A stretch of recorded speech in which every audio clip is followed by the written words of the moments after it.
Welcome viewers to Tax Watch, the concerned taxpayers of Duval County television show on public access. We want to thank Comcast for hosting the show. I'm Dave Smith. I'm here with John Winkler and Kristi Dunn.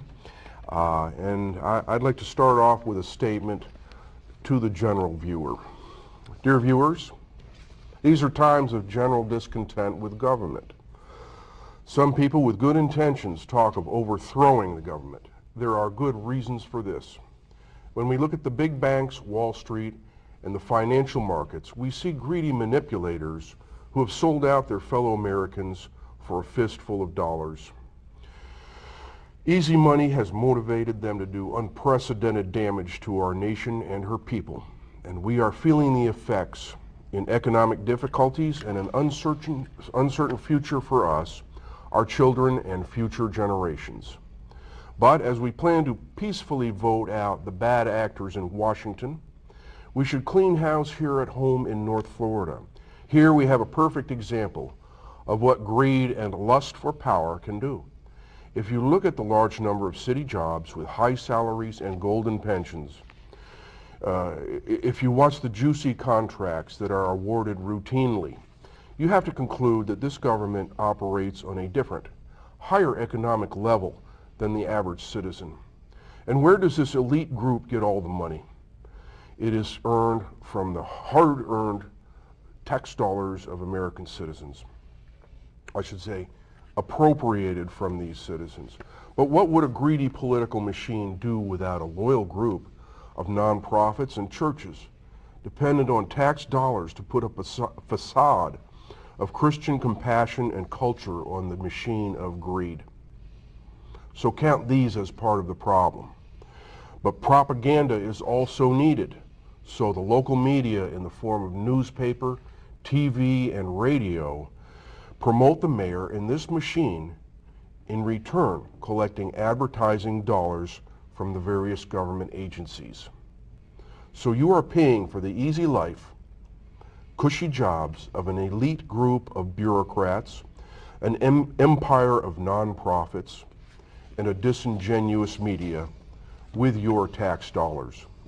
Although Washington gets most of the political anger, you should be angry at City Hall for the same exact reasons. A system that rewards greed and dishonesty and undermines our future. The battle is right here in Jacksonville. The Tea Party belongs on City Hall's front steps. If we can dismantle the political machine here in North Florida, Tallahassee will get the message, believe me. And Washington will also get the message. Our local efforts can make a bigger difference than you might believe. Once we accomplish this, the end of cronyism and corruption in North Florida, it will send a shockwave nationwide and signal the turning of the political tides. Today, our case in point is no-bid contracting of perhaps the largest contract of the Duval County government, the hauling of garbage to the Trail Ridge landfill. Our tax-raising mayor wanted this contract originally to go to his friends at Waste Management, a huge corporation with a long record of bending local governments to their will, using coercive tactics like those of organized crime. They were poised to win the contract until some local people raised the alarm and got the message through to the city council. And with that, I'd like to reintroduce Kristi Dunn of the Republican Liberty Caucus and the concerned taxpayers of Duval County, and also John Winkler, board member of the concerned taxpayers of Duval County. John, you have an encyclopedic knowledge of this issue, so we'd like you to start with some background, perhaps. Anything you'd like to start with? Sure. In fact, Waste Management's chief lobbyist said to me at the last city council meeting that it's a pity I didn't know as much about law as I know about garbage. Whatever that's worth.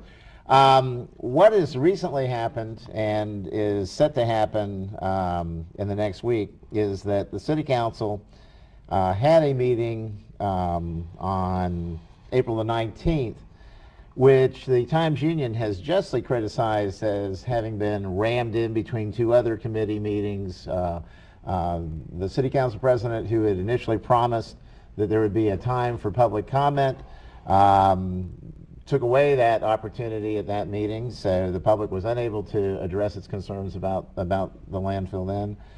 Some of us from the Concerned Taxpayers did go to a meeting a week ago and did stand up and get our opinions in about the need to bid this contract. But what has come about since then, finally on April 15th, the City Council auditor, who had spent several weeks analyzing the proposal, has now come up with numbers which show that the new offer from Waste Management, I won't call it a settlement agreement, it's actually nothing more than another offer. This new offer is not nearly as good as the mayor's old offer that he had solicited from them almost 2 years ago now.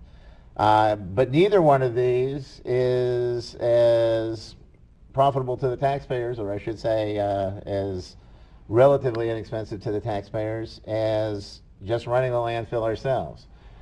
The problem is, of course, we can probably beat the cost of running the landfill ourselves with a competitive bid process, but if we settle this case, we'll never find out what that is. Now, one of the principal objections, we had a vote at this committee of a whole meeting which came in very close. It looks as though it may be 10 to 9 ultimately on the 19 members of the City Council if nobody changes their positions.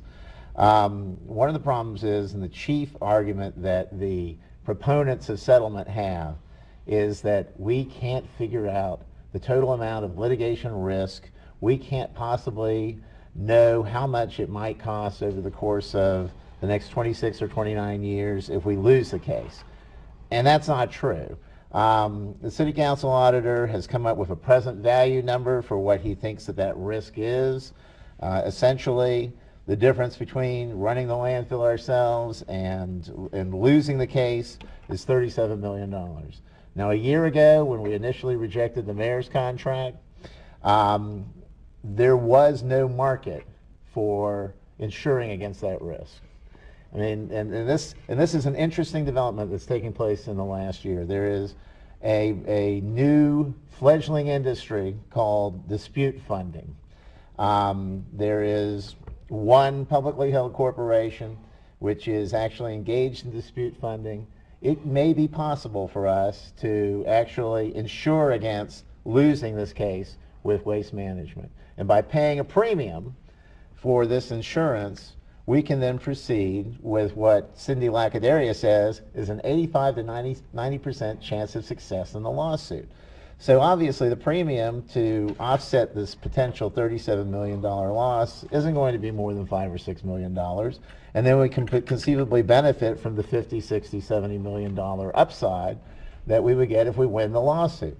Quite simply put, nobody's considered this yet. And as I say, this industry didn't even exist a year ago when we initially rejected the mayor's proposal. That kind of insurance. That kind of insurance, or that kind of investment vehicle, I guess you'd call it, because it's not being done through insurance companies, but through investment banks, did not even exist a year ago. Right. And you recommend that the city should take out this kind of insurance? They should certainly take a serious look at it, because this is basically the City Council President's argument, and the argument of the 9 members who believe that we need to settle this case, is that we can't possibly figure out what the risk is and insure against it. That's no longer true. Before we go any further, Kristi, would you add anything to all this?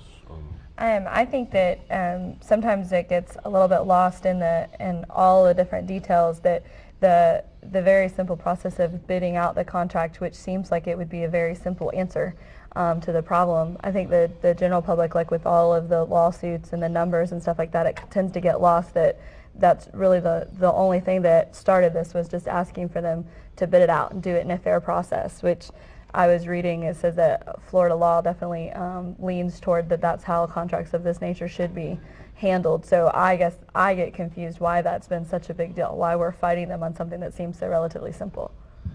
And I have to agree with you about that. The council auditor, for example, notes just that. Kirk Sherman, who is the City Council's auditor, the number crunching branch for the City Council, he actually notes that it appears that this would need to be bid. General Counsel's office. That's Rick Mullaney. He's now a candidate for mayor.